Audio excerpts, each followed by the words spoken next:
వరకు 21 ఏళ్ల నుంచి 18 ఏళ్లకు తగ్గించారు. అదేవిధంగా ఏదైతే ఎన్నికల్లో పోటీ చేసే హక్కును కూడా 25 సంవత్సరాల నుంచి 21 సంవత్సరాలకు తగ్గించాలని తెలంగాణ ముఖ్యమంత్రి రేవంత్ రెడ్డి కేంద్రాన్ని డిమాండ్ చేశారు. సో ఏదైతే 21 ఏళ్లకే ఐఏఎస్ ఆఫీసర్లు ఐపీఎస్ ఆఫీసర్లు అవుతున్నారు, అదేవిధంగా మేయర్లు ఏదైతే కొన్ని చోట్ల మేయర్లు కూడా 21 ఏళ్ళకే మేయర్లు అవుతున్నారు, అదేవిధంగా జెడ్పీ చైర్మన్లు కూడా దాదాపు 21 ఏళ్ళకే కాగలిగినప్పుడు ఒక ప్రజాప్రతినిధి ఎమ్మెల్యే కానీ ఎంపీ కానీ సో ఎందుకు 21 ఏళ్లకు కాకూడదు అని అయితే ఆయన కేంద్రాన్ని ప్రశ్నిస్తున్నాడు.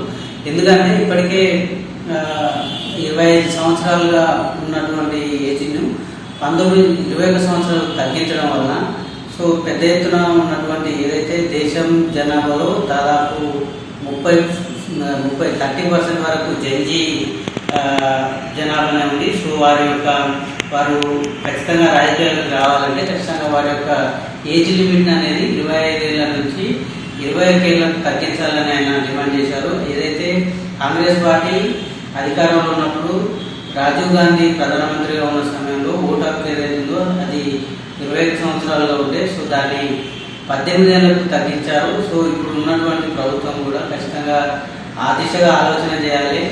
25 ఏళ్ల నుంచి 21 ఏళ్లకు తగ్గించాలి. తగ్గించడం ద్వారా ఎమ్మెల్యేలు అవుతారు, చాలా మంది ఎంపీలు అవుతారు, మంత్రులు అవుతారు, ఇంకా వేరు కాగలుగుతారు. కాబట్టి ఖచ్చితంగా అదేదో తగ్గించాలని అయితే కేంద్రాన్ని డిమాండ్ చేశారు. ఒక ప్రముఖ వార్తా సంస్థకు ఇచ్చిన ఇంటర్వ్యూలో ఈ విషయాన్ని చేశారు. ఏదైతే దీనికి సంబంధించి రేపు వచ్చే ఏదైతే ఆగస్టు మొదటి వారంలో ఖచ్చితంగా దీనిపైన అసెంబ్లీలో ఒక తీర్మానం చేస్తాం. తీర్మానం చేసి తీర్మానాన్ని కేంద్ర ప్రభుత్వానికి పంపుతాం. సో కేంద్ర ప్రభుత్వం కూడా తీర్మానాన్ని ఆమోదించి పార్లమెంట్లో ఒక చట్టం చేయాలి.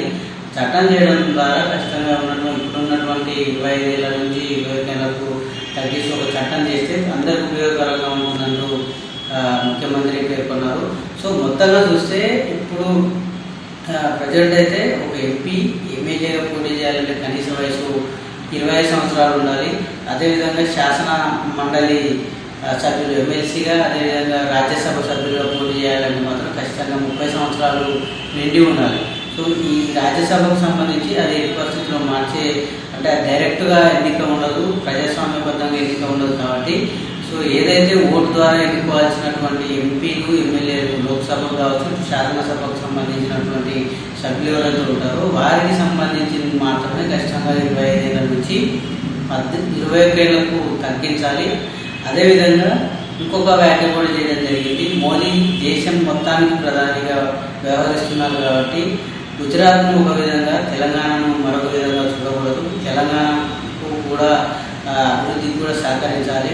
ఏదైతే ఇప్పుడు రాష్ట్ర ప్రభుత్వం అత్యంత ప్రతిష్టాత్మకంగా తీసుకున్నటువంటి RRR, అదేవిధంగా మూసీ అభివృద్ధి, అదేవిధంగా మెట్రో, ఈ మూడు కూడా ఫైనల్ స్టేజ్లో కేంద్రం వద్ద పెండింగ్లో ఉన్నాయి. సో ఖచ్చితంగా కేంద్ర ప్రభుత్వం ఈ మూడింటి విషయంలో ఒక స్పష్టమైన వైఖరితో ముందుకెళ్ళాలి. ఖచ్చితంగా అన్నిటికీ సహకరించాలి. తద్వారా తెలంగాణ అభివృద్ధికి కూడా కేంద్ర ప్రభుత్వం సహకరించినట్లయితుంది. కాబట్టి ఖచ్చితంగా వీటన్నింటినీ కూడా సహకరించాలి. ఎందుకంటే ఈ ఒక్క గుజరాత్ అభివృద్ధి చెందితే దేశం అభివృద్ధి చెందినట్టు కాదు. దేశంలో ఉన్నటువంటి అన్ని రాష్ట్రాలను కూడా అభివృద్ధి పదంలో ముందు వైపు తీసుకుపోవాల్సిన బాధ్యత కేంద్ర ప్రభుత్వం పైన ఉంది అని అయితే ముఖ్యమంత్రి చెప్పారు.